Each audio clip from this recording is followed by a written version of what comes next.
Kain na naman kami guys. Ayan pagkain na. Inihaw na manok at saka inihaw na sibuyas, kamatis, saka sili. Hindi to siya maanghang. Saka ito may kas. May jirjir. Tawag ito jirjir. Masarap to. Saka sausawan na talong.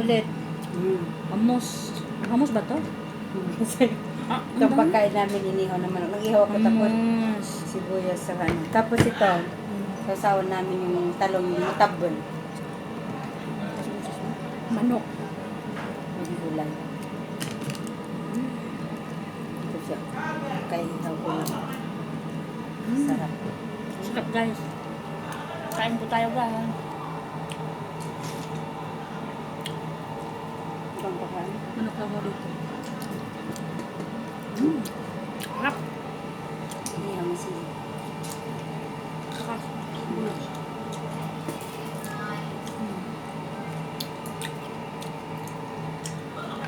kain po tayo guys.